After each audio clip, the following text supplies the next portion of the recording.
We're supposed to get snow.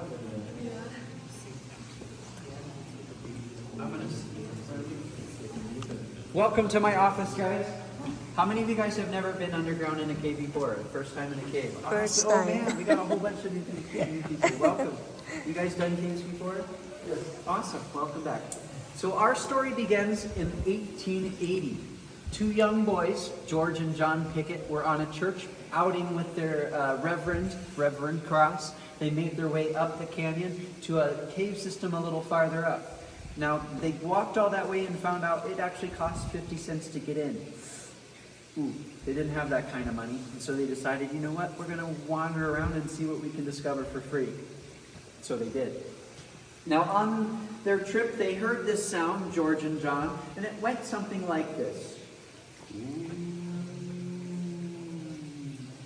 It's very spooky, very strange. So they followed the sound and discovered two sinkholes. Boys being boys, lit their candles and they crawled right on inside. They made it about 20 or 30 feet into the cave before another howling gust of wind blew over the entrance and blew out their candles. They panicked. They were scared. Yeah, right. Nobody believed the boys except for one guy. His name was George Snyder. Now, George Snyder worked for the newspaper at the time. He was a stonemason from Ohio, and he wanted to get more engagement in his newspaper. So he heard the words haunted cave. Heck yeah.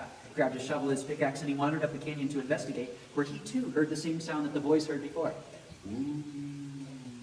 He discovered the sinkholes, and because he had equipment, he crawled inside and started to dig. He dug for 2 days straight until he popped his head right in here. This is the original entrance to the cave. Go ahead and check it out. Now, George Snyder popped his head in here, and whoa, what a sight to see. He named his cavern Canopy Hall. After these features over here reminded him of the landscape in the Opera House's factory where he was from. Now, he thought to himself, this is pretty darn cool. I could probably make some money bringing people in here. Forget the newspaper. So he did. February 15, 1881, Cave of the Winds opened for our first commercial tour. We've been running tours in here for over 140 years since, sharing the wonders that the cave has to offer, including all these crazy people here. These are stalactites. And you can remember stalactite because stalactites hold tight to the ceiling. They don't want to fall, so they're holding on tight. Now over here we got these guys sticking up out of the ground. Anybody know what those ones are? Stalagmites. Now, good way to remember stalagmites is that they're on the ground. Stalactites, stalagmites. Then we have another cool formation between the lights here. If you look over here, it almost appears as though the stone is floating across the wall, trapped in a waterfall. We call this formation flowstone. It just goes with the flow. Now, these are all mineral deposits. They're all speleothems, as we call them in cave speak. And they're all created as mineral water flows across the wall and deposits all the minerals behind. That's where it creates these. Now, I ask you guys not to touch any formations today, but there is one formation you may touch. You may touch the stalagmites as we head up and down the ramps upstairs. One last thing to go over before we continue. You guys are not stuck in this cave. If you need to leave, for any reason, let me know. Just come nudge me, whisper in my ear, say, hey, bro, I gotta go. We'll get you out of here. We have escorts who can come in and escort you out so you don't need to find your own way out, okay? Let's head on down. Canopy Hall is going to be the biggest room we see today. 200 feet long, 60 feet wide, and it's 35 feet high, depending on where you stand.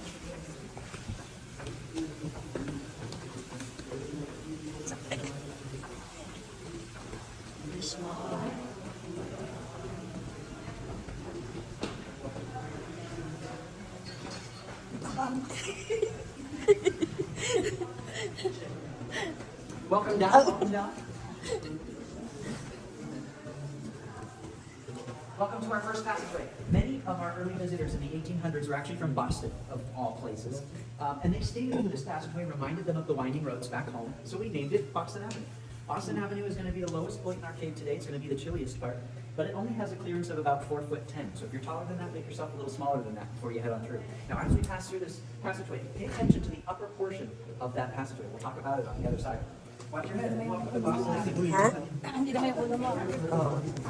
Ito yung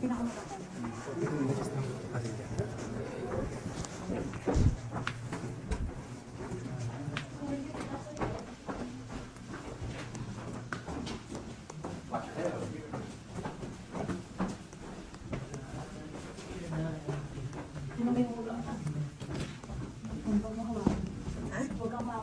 Oo nga, papa mo.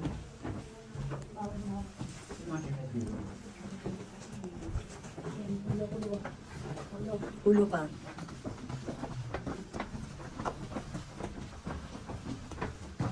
Basta mataas. Ayun ka.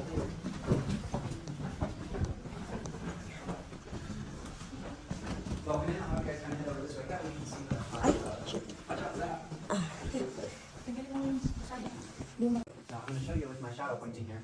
Wherever this stone is, this rough stone, this is actually the original cave floor, and everything above that was the ceiling. They're crawling through this on their bellies. Imagine doing Boston Avenue, but only in the top portion of it. That's how they made their way through here. Now, it took them 45 minutes crawling. They didn't have flashlights. Instead, they had candles, lanterns, and other flames. And they'd make their way to this room here. This was the only other direction to go. And in cave world, up is not always out. So after crawling up this into the darkness, they'd have several more hours of cave exploring to go. Now, they would extinguish their lights before they climbed up this ladder because fire and rope and wood don't mix. So they'd extinguish this, and then they'd climb up into the dark. Once they were up there, they would light their signal or their matches again. That would signal down below that the next person was ready to climb on up. Pretty neat stuff. Now, if you look up at the ceiling here, anywhere in our cave we have this slanted cave ceiling like this. We're going to get a cool speleothem called ribbon stalactite. Now, ribbon stalactite is formed by water flowing down across the same path for thousands of years. Much like when you wash the dishes in the sink, you lift your hand up in the water, drips down your arm and off your elbow. It's the same thing that's happening here for a long time.